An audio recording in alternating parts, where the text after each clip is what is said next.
Rifle কিন্তু fully loaded, ভিতরে তো অ্যামুনিশন আছে। ঠিক আছে, আপনারা ভাবেন না আমি আপনাদের দেখাতে পারি। এই যে আমার পিস্তল, পুরোটা কিন্তু অ্যামুনিশন ভর্তি। বিয়ে বাড়িতে আসি নাই, দাওয়াত খেতে আসি নাই যে আমরা দর্শক ক্যান্টনমেন্ট থেকে আসছি এই জায়গায় দাওয়াত খেতে আসছি, এরকম কিন্তু না। আমরা যেহেতু এই জায়গায় আসছি, সুতরাং এই যে জায়গায় যদি একটা বিড়ালও মারা যায়, কাকও মারা যায়, ওটা রেসপন্সিবিলিটি আমার।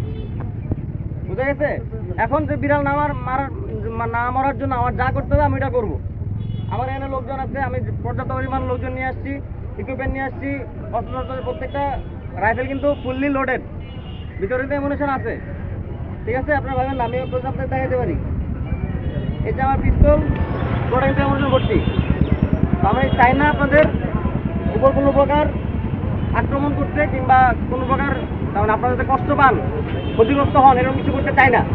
কিন্তু আপনারা আমাকে বাধ্য করেন। আমি যদি বারবার খালি ফোন পাই যে অমুক আমাকে ঠেট দিচ্ছে, মৃত্যু হুমকি দিচ্ছে, আগুন দিয়ে পোড়াই দিতেছে, বাড়িঘর লুট করা করতেছে, আমি কিন্তু তার মানে নর্মালি বসে থাকবো না। নর্মালি গিয়ে আপনার ডেকে নিয়ে আমি আপনার দই মিষ্টি খাওয়াবো না। আমি এমন কাজ করবো যেটা আপনার পছন্দ হবে না। বুঝা গেছে? এরকম যদি যাতে না হয়, আপনারা যারা নর্মাল সাধারণ মানুষ আছেন, এই ক্যাটারগঞ্জ থেকে কিন্তু সব কিছু হয়, হেডকোয়ার্টার।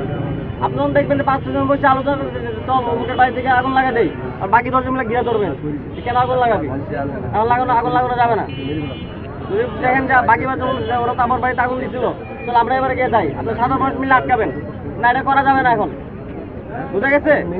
এই যদি কিছু হয়, বললাম না যে কোনো পার্টি দেখবো না, আমার কোনো দল নাই, আমার কোনো পার্টি নাই, আমার আছে হচ্ছে দেখবো খালি কালপ্রিট, সন্ত্রাসী দেখবো, কালপ্রিট দেখবো, কে মারামারি করতে দেখবো। আশা করে মনে হচ্ছে যারা হাতে লাঠি করছে সেই মনে করেন যে আকাম করছে, যারা চুরি দেখবো, সে চুরিতে ফল কাটোকার জায়গা কাটো, তারাই আমি ধরবো। বুঝা গেছে?